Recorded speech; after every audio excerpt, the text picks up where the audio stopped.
warahmatullahi wabarakatuh. Sahabat keluarga, sayang keluarga dimanapun saling menjaga. Sahabat keluarga, kita bertemu kembali dengan podcast Saga yang pada episode kali ini menampilkan tema yang saat ini sedang happening di kalangan para ibu-ibu dan juga para remaja putri tentunya, dan siapa saja, yakni tentang food waste dan juga solusi-solusinya yang berkaitan dengan food preparation. Untuk itu kita telah menghadirkan seorang food enthusiast dan juga seorang food photographer yang fitinya kita saksikan berikut ini.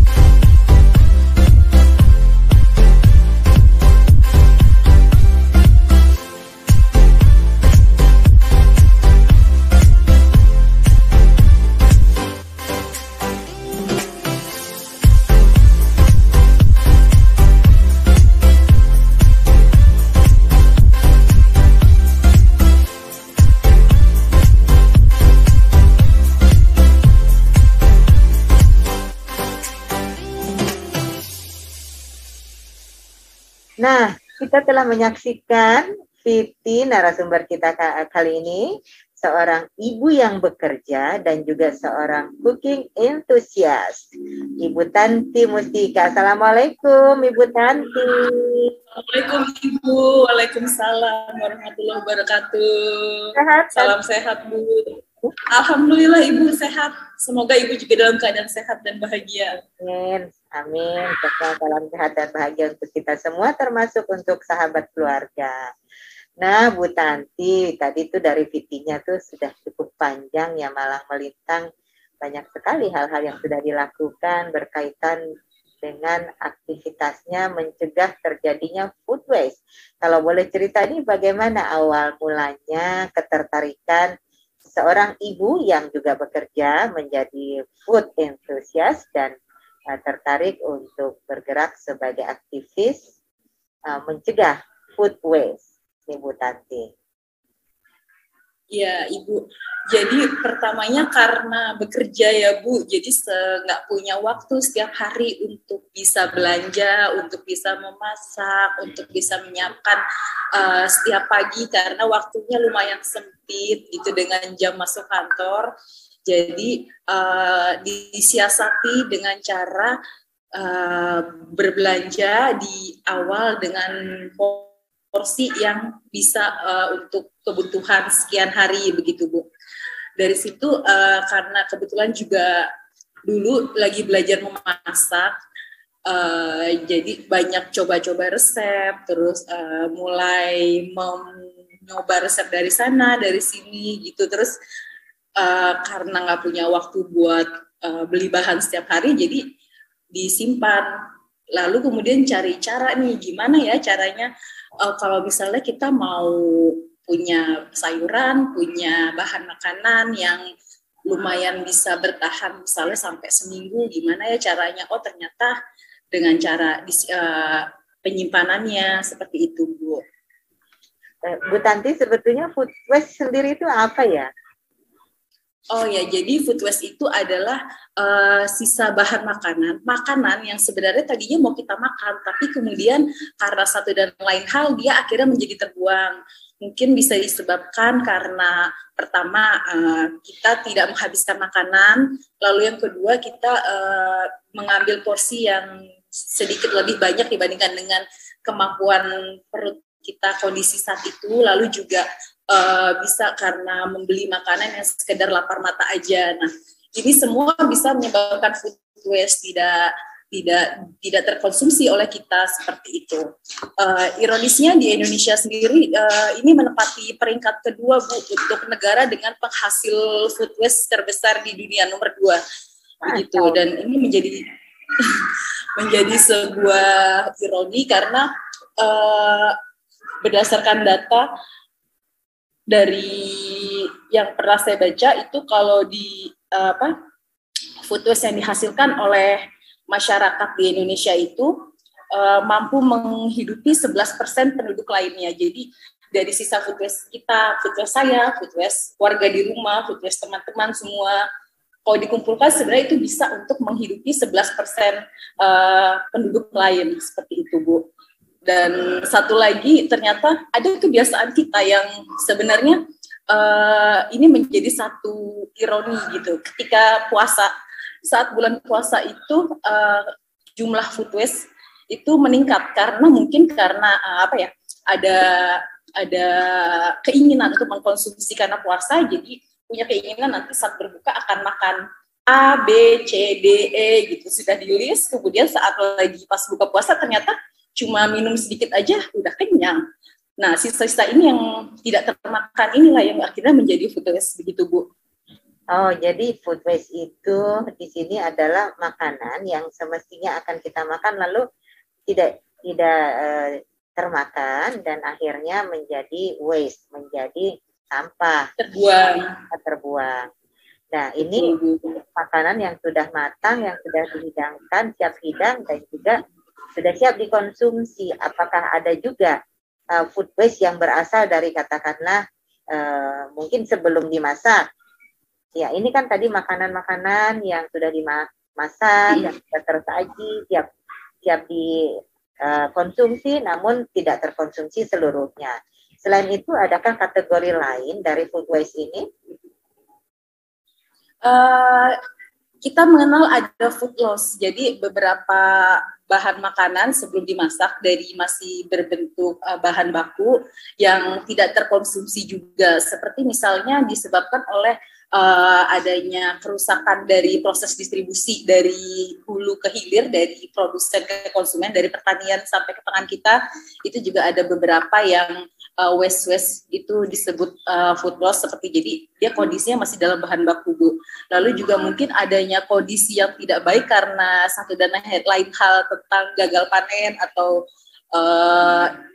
kualitasnya tidak memenuhi standar pasar, itu juga bisa menjadi food loss, begitu. Jadi kalau yang masih bahan-bahan ini dalam proses pengangkutan, dalam proses pasca panen dan sebagainya, ini ada food loss. Jadi food loss juga ada food waste. Nah, dari tadi penjelasannya ya Bu Tanti, tentu kita tidak bisa berdiam diri terhadap hal-hal semacam itu. Bagaimana ini ya, ikhtiar ya untuk masyarakat lebih banyak lagi, ataupun ibu yang bekerja maupun ibu yang bekerja di rumah maupun ibu yang bekerja di kantor dan ibu yang bekerja di mana saja, ya bisa di pasar, bisa di tempat tertentu, ini memahami untuk bahwa ada loh fenomena food waste ini, ada loh fenomena food loss ini. Itu apa ya kira-kira yang bisa kita lakukan, Bu Tanti? Pertama mungkin kita harus bisa menakar kebutuhan kita terlebih dahulu, begitu. Jadi apa yang kita perlukan, apa yang kita butuhkan, itu yang kita beli, begitu. Mungkin kalau mengikuti keinginan, banyak yang bisa kita beli gitu. Keinginan dengan kemampuan kita bisa membeli banyak hal, tapi kalau kita kita sesuaikan dengan kebutuhan dan keperluan, itu mungkin bisa jadi terseleksi lagi. Nah, ini hal pertama yang bisa untuk kita lakukan untuk mencegah food waste. Jadi mungkin bisa membeli yang kita perlukan, yang kita butuhkan, habiskan yang sudah kita beli sampai dengan batas maksimal, yaitu dengan sampai dia habis, seperti itu. Untuk mensiasatinya ini kita bisa ada beberapa cara untuk membuat bahan makanan dan sayuran ini dia lebih tahan lama di tempat penyimpanan, seperti itu, Bu. Ada tekniknya ya, jadi ada tekniknya untuk menghindarkan diri kita dari hal-hal yang berakibat akhirnya itu menjadi food waste. Ini kan sebuah kemubaziran, dan apabila kita melakukan hal-hal yang sifatnya mubazir, kan ini hal yang juga tidak disukai oleh Allah ya. Jadi jangan sampai mubazir. Padahal di sisi lain barangkali ada juga orang sedang berjuang memerlukan makanan. Nah, sahabat keluarga, tanpa kita sadari ataupun kita sadari bahwa sehari-hari kita sengaja maupun kita tidak sengaja kita sering sekali membeli makanan utama yang sedang kita bahas ini dalam jumlah yang berlebih-lebihan, dalam jumlah yang istilah Bu Tanti tadi lapar mata. Padahal ketika kemudian dikonsumsi tidak sejumlah itu yang dibutuhkan. Nah, sahabat keluarga, melalui podcast ini kami ingin berbagi lagi berbagai tips untuk mencegah hal ini agar kita tidak melakukan hal semacam itu, baik kita tidak sadari maupun sebenarnya kita sadari. Yang banyaknya mungkin tidak menyadarinya. Nah, bagaimana tips-tipsnya agar kita bisa menghindarkan diri dari food waste ini? Kita ikuti terus perbincangan kita dengan Ibu Tanti. Namun jangan lupa tentunya subscribe, pencet tombol loncengnya, dan juga share serta like, serta komen tentunya. Nah, sahabat keluarga, mari kita ikuti perbincangan dengan Ibu Tanti ini, hal-hal yang sehari-hari dipraktekkan oleh seorang ibu yang bekerja agar terhindar dari food loss dan juga food waste tentunya. Mulai dari membeli atau menyiapkan bahan-bahan makanan dengan teknik-teknik tertentu, jumlahnya, cara menyimpannya, dan sebagainya. Bu Tanti, bagi dong tips-tipsnya. Ya, Bu. Ya, jadi untuk memperpanjang usia bahan makanan, kita bisa menggunakan metode namanya food preparation. Jadi food preparation ini adalah sebuah metode mengubah bahan makanan menjadi bahan yang siap masak, begitu dengan teknik dan cara penyimpanan tertentu, seperti itu, Bu. Oh, food preparation, jadi penyiapan makanan. Contohnya bisa dikasih nggak Bu Tanti? Mungkin. Jadi food preparation ini teknik untuk menyimpan bahan makanan. Kemudian tujuannya kita bisa melakukan food preparation ini pertama untuk menyimpan makanan. Ini biasa digunakan oleh negara di 4 musim ya Bu, karena tidak setiap waktu di sana bisa membeli bahan makanan tertentu dalam musim-musim yang tertentu. Jadi ada teknik untuk menyimpan makanan ini.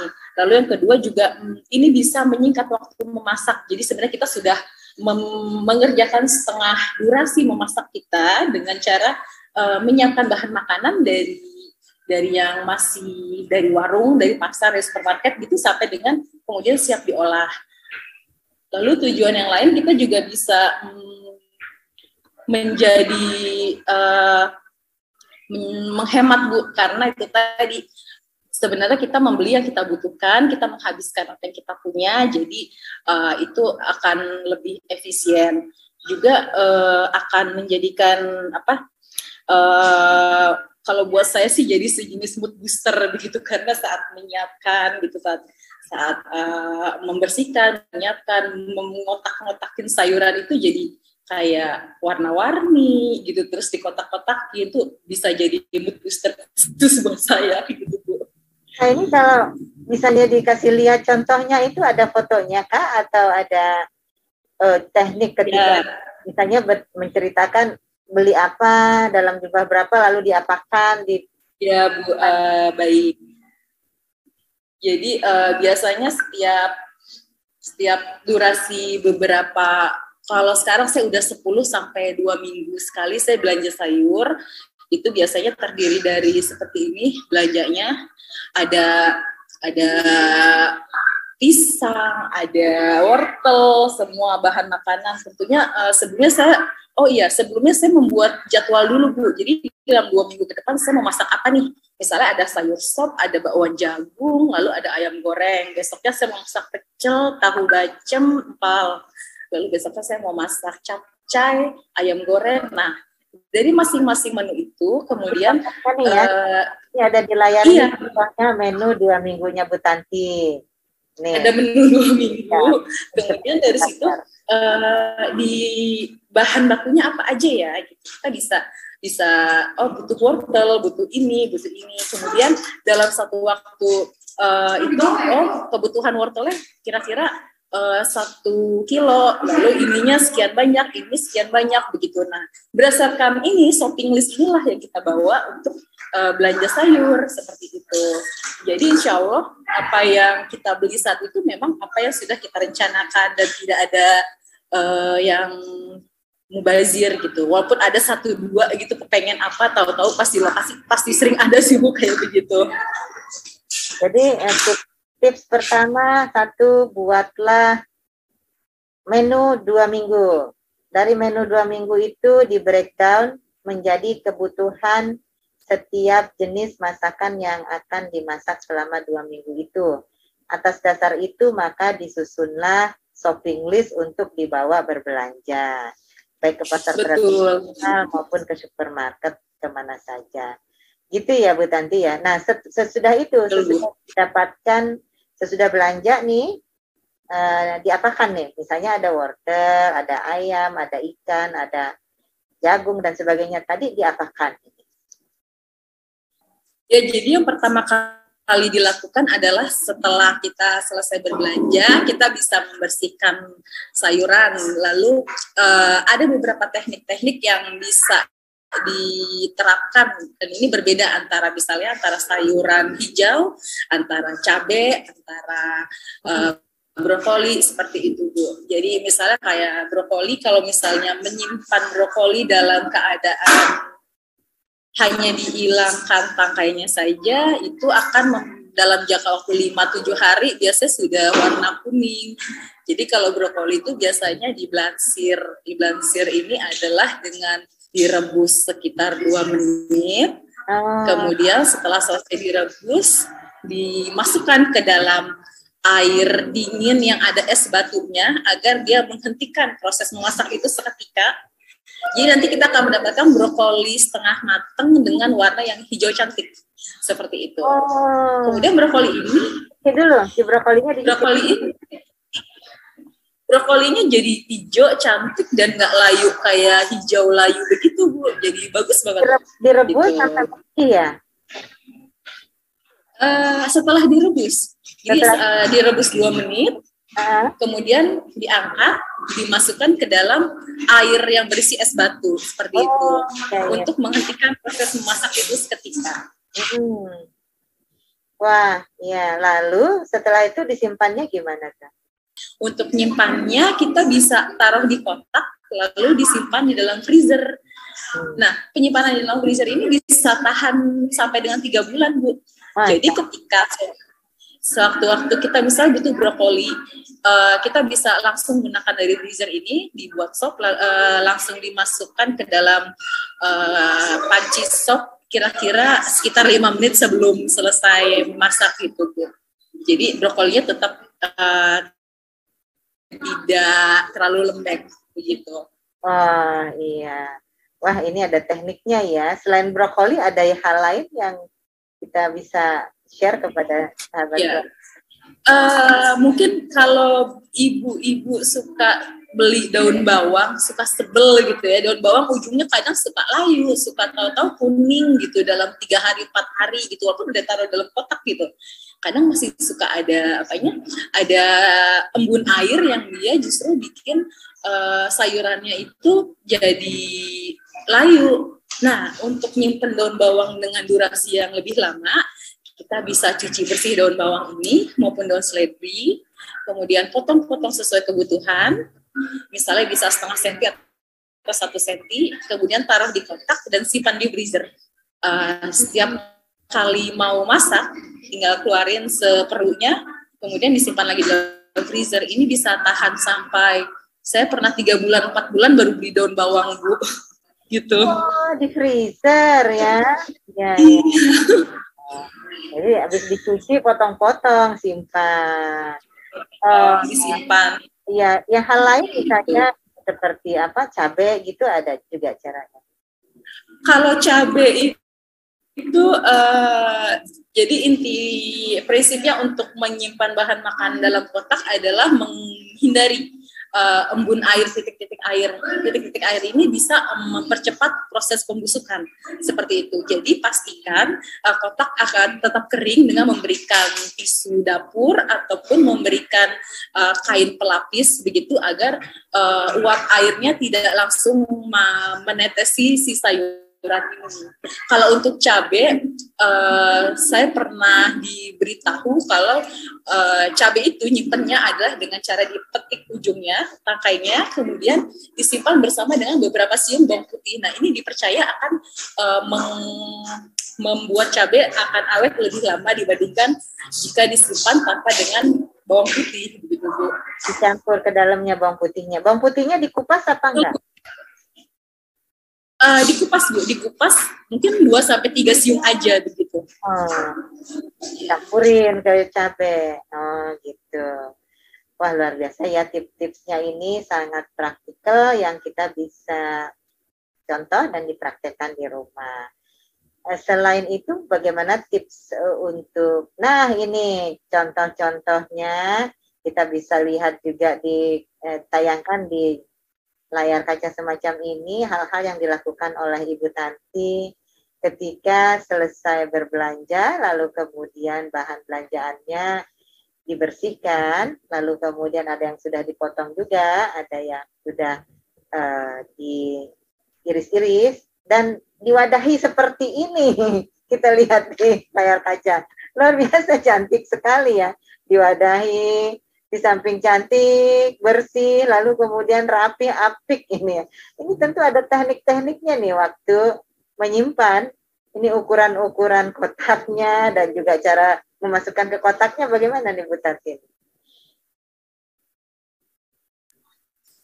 Sebenarnya kalau kotak itu banyak kotak yang di pasar itu ada beberapa size Ibu. Dia ada beberapa merek yang emang dia jual satu set, kemudian ada beberapa size itu. Itu saya pakai beberapa tipe. Tapi yang lebih penting lagi adalah jangan lupa untuk mengukur panjang kulkas dengan kotak yang mau dibeli, karena kadang beberapa kali pernah Bu kejadian udah beli kemudian ditaruh di kulkas nyisanya lebih banyak gitu, jadi kayaknya tadi harusnya belinya jangan yang ini nih, harusnya tadi diukur dulu gitu, jadi banyak yang nggak kepake juga begitu.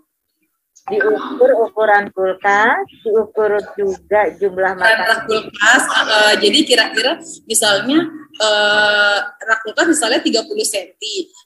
Kalau saya beli kotak yang ukurannya, saya berarti hanya bisa beli kotak yang kira-kira panjangnya 15 atau 10 cm supaya dia bisa masuk 3 dan compact gitu di kulkas. Seperti itu Bu. Jadi kalau misalnya ukurannya agak nanggung gitu atau mungkin 2 tapi nggak cukup gitu, kadang suka jadi agak kosong ya sebelah sininya gitu. Jadi ukuran kulkas diukur, jumlah makanan yang mau diwadahi juga tentu mesti dikira-kira ya, agar iya Bu. Gimana tuh mengira-kira jumlah makanannya kan ini untuk kebutuhan 2 minggu, ini untuk kebutuhan 1 minggu. Ini sebenarnya tergantung dengan personalis sekali ya Bu, tergantung berapa jumlah orang di rumah, lalu kemudian makan di rumah itu makan apa aja, misalnya sarapan kah, makan siang kah gitu, atau makan malam saja. Kadang kan pagi dan siang mungkin di kantor, cuma maka pas lagi makan malamnya bisa di rumah, jadi mungkin kebutuhannya hanya untuk makan malam aja begitu. Nah, mengetahui kebutuhan ini dan durasi berapa kali kita makan sehari dalam rumah ini trial error sih Bu sebelumnya. Kadang kalau beli itu kebanyakan gitu, tapi seiring berjalannya waktu, seiring dengan ini dilakukan secara kontinu, lama-lama kita jadi tahu kalau kebutuhan kita sebenarnya berapa sih untuk jangka waktu tertentu begitu. Nah, itu tadi tips-tips dalam kita mengelola bahan-bahan makanan yang akan nantinya diproses lanjut dimasak. Jadi dibersihkan, diiris, dipotong-potong, ditata-tata di dalam box, lalu dimasukkan kulkas. Ada yang di freezer, ada yang tidak di freezer ya. Nah, untuk memilih di freezer dan tidak di freezer itu sendiri gimana ya Bu Tanti? Ya Bu, ada beberapa bahan makanan yang memang bisa disimpan di satu tempat dan tidak bisa disimpan di tempat yang lain seperti itu. Misalnya kalau sayuran hijau, dia cenderung untuk disarankan diletakkan di dalam rak kulkas tanpa dicuci. Kenapa nggak dicuci? Sebenarnya boleh aja dicuci asalkan memastikan bahwa saat diletakkan di dalam kotak dan masuk ke kulkas dia dalam keadaan kering dan tidak ada airnya, karena ini akan mempercepat proses pembusukan gitu. Telur tentu ya tidak ada telur ditaruh di dalam freezer, telur ditaruh di dalam rak kulkas. Kemudian untuk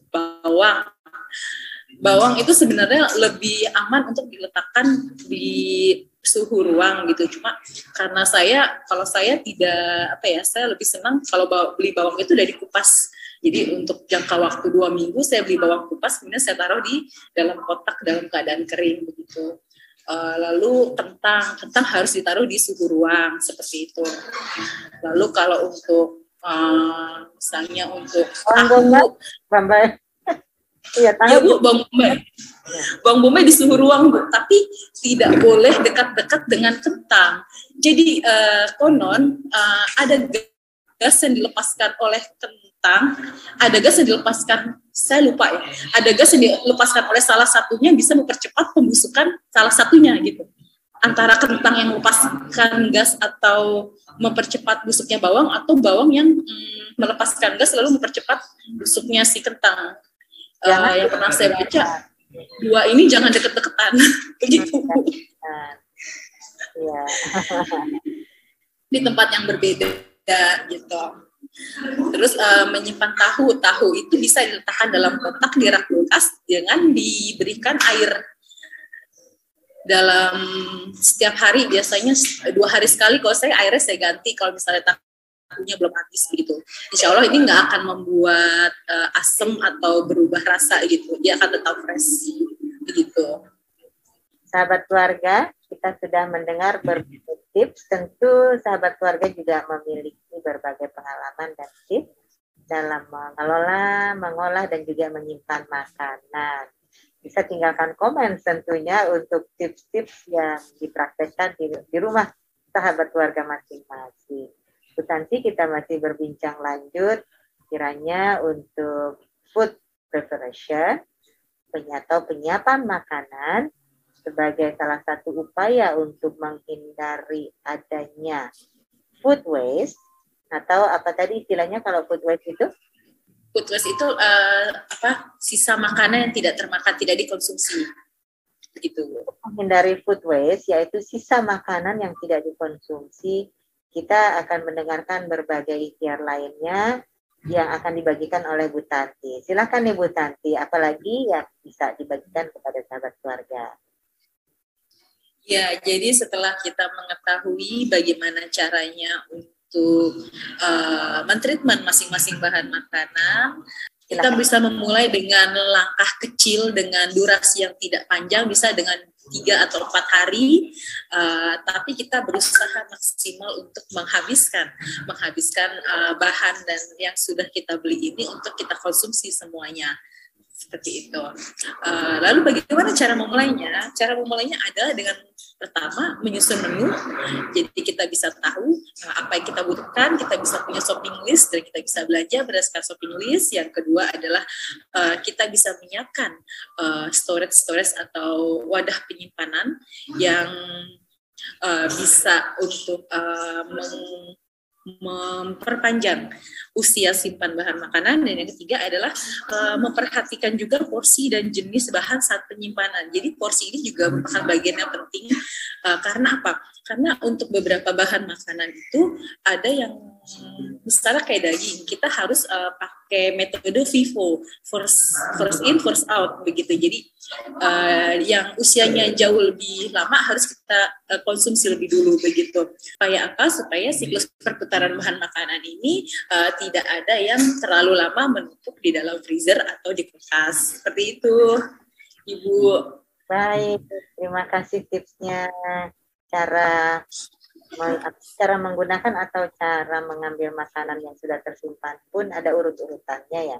Yang duluan disimpan, lalu kemudian ada lagi misalnya barang baru yang duluan disimpan, inilah yang juga lebih awal atau dulu untuk dimasak dan diproses lanjut. Nah, sahabat keluarga, Yuk kita mulai langkah kecil, rencana kecil, tapi akan berdampak besar apabila kita lakukan setiap hari dan dimulai saat ini untuk mencegah terjadinya food waste yang seharusnya makanan yang tersaji itu harus habis disantap sampai licin ya. Karena itu kita pernah mendengar atau sering mendengar bahwa ketika kita makan, yang ada di piring itu tidak boleh disisakan. Bahkan kalau ada tertinggal di tangan, kalau kita memakan dengan tangan, tidak pakai sendok, itu pun harus kita habiskan. Kenapa? Karena kita tidak pernah tahu dari makanan-makanan yang tersaji ini, yang manakah yang diberkahi oleh Allah Subhanahu wa Ta'ala, Tuhan yang Maha Esa. Untuk itu makanan ini yang sudah tersaji tentunya baik sekali untuk kita habiskan.